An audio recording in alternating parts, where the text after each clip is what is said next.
welcome back to my channel.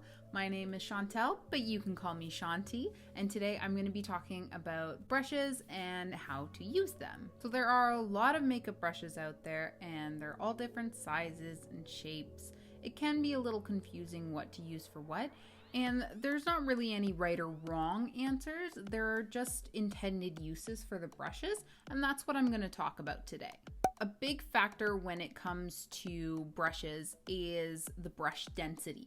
And what I mean by brush density is how close together the bristles are. The more loosely packed a brush is, the less product that it picks up and the more it spreads it out, whereas the more tightly packed a brush is, the more it picks up and the more concentrated it makes the application. So it stands to reason that when you want a more softly blended look, that you want a looser brush, whereas when you want high pigmentation and high concentration of color, you want a more tightly packed brush. Now, the other thing you want to consider is the shape of the brush. So a dome-shaped brush like this one moves a bit more flexibly. You can move it around in circles, back and forth, up and down, pretty much any direction that you want to. Whereas if you're using an angled brush, you're more likely to want to follow the angle of the brush itself, like this.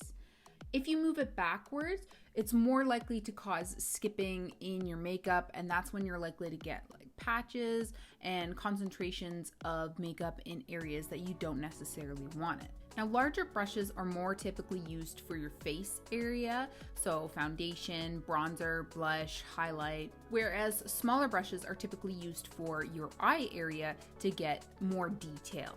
1 second, guys, I've got just like a little bit of flash. You can see that little flash reflecting onto my face right now. I'm gonna try and fix that first.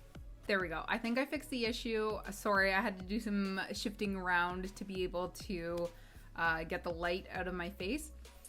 So anyways, as I was saying, the last thing I want to talk about before we get into different brush types that are typically used is the brush material. There are 2 different brush types. There's artificial and there's natural hair. Artificial brushes are beneficial when you don't want the product to be absorbed by the brush as much. They repel the product as opposed to absorbing it like the hair does. Artificial brushes are really good in situations where you're using like a liquid product and you don't want it to absorb as much. Whereas with real hair brushes, it's better to use those for like eyeshadows, because it's okay if it absorbs it a little bit, because when you're trying to blend it out later, those little pieces that are still kind of in there are going to be helpful for creating a more airbrushed look. So the first brush that I'm going to talk about is the Kabuki brush, and this is a brush that's typically used for foundation or body makeup or for a medium to full coverage application. So if you want a thick layer of your foundation, this is a good brush to use to buff it out. Now, because the bristles are usually packed pretty densely, you'll probably want to press a little bit harder when you're working with it, and you'll want to swirl and buff it across your face. The next brush that I'm going to talk about is the stippling brush. Now, this is a brush I've never actually used myself, but the way it works is it's got tightly packed, dense brushes in the bottom, and then there's another layer that sprouts up, and those are longer, more loosely packed brushes. Now, this type of brush is best used with your lighter liquids, like tinted moisturizers or maybe a thinner foundation, one that you're using for a bit of a lighter coverage. And to use this brush, you'll want to just lightly swirl the longer bristles on your skin. You don't want to push down to those thicker, shorter bristles. You're actually going to want to just use those longer, looser bristles. Wow, say bristles 5 times fast. I feel like I just said it like 5 times in 1 minute. Now I'm going to talk about the foundation brush, which is very similar to the Kabuki brush. However, Kabuki brush is normally a bit larger in size, whereas the foundation brush is usually a bit smaller. But it is very similar to the Kabuki brush in that it is a densely packed brush used for applying foundation. Now, the application of the foundation brush is different. Instead of swirling and buffing, what you want to do is you want to use strokes to apply your foundation, because you're more likely to use a Kabuki brush or some sort of sponge blender to soften out any brush strokes that may show through. Now, similar to the foundation brush is the concealer brush, which is pretty much a small version of this brush. And as the name suggests, it's used for concealer. These types of brushes are really good for targeting specific areas like your under eye or any sort of pimples that you may have, any sort of spots that you want to conceal. And with a concealer brush, you'll typically want to use it to pat whatever you're using down and then later go in and blend it out with a sponge or a Kabuki brush. For powder brushes, these are typically used to pick up setting powder and dust it onto your skin. And as I just mentioned, the application is just to dust it in the specific areas where you have a lot of oil buildup or where you typically sweat first to prevent your makeup from separating. Now the powder brush is still densely packed, but it has long bristles typically that make it a fluffy brush so that it still picks up a lot of powder, but it will disperse it a lot more than, say, the foundation brush or the Kabuki brush. Now, my personal favorite of all face brushes is the blush and bronzer brush. This is a very similar shape to the powder brush, and in fact, you can use them interchangeably. These brushes are also densely packed and have long there's a freaking fly. These brushes are also densely packed and have long fluffy bristles so that you can apply just a wash of color, which is what you want when you're applying bronzer and blush. Well, typically, I shouldn't say always. There are some cases where you do want a bit more intensity. And in a case like that, I would probably just use a clean foundation brush for that.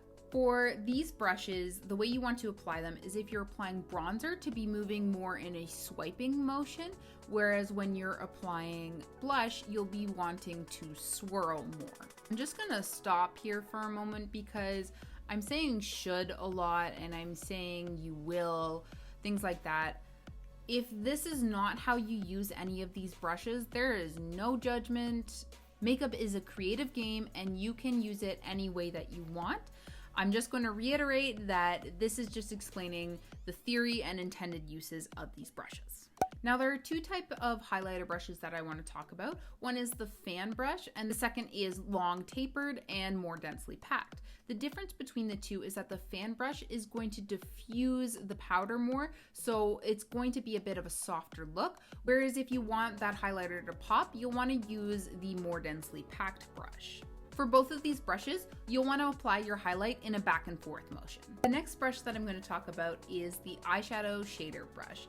Now these brushes are typically flat, rounded at the tip, and are densely packed. These are really good for picking up eyeshadow color and applying a concentrated amount of. And the best way to use these is to pick up your eyeshadow, pat or press it onto your eye, and once you have the concentrated amount of color that you want, start to softly swirl the brush to blend out the edges. Now, once you've used the shader brush to apply your eyeshadow, if you're looking to blend it out, you'll want to switch to an eyeshadow blending brush. These brushes are typically tapered, they're a lot softer, not as densely packed, and they have fluffy bristles to help you really blend that eyeshadow out.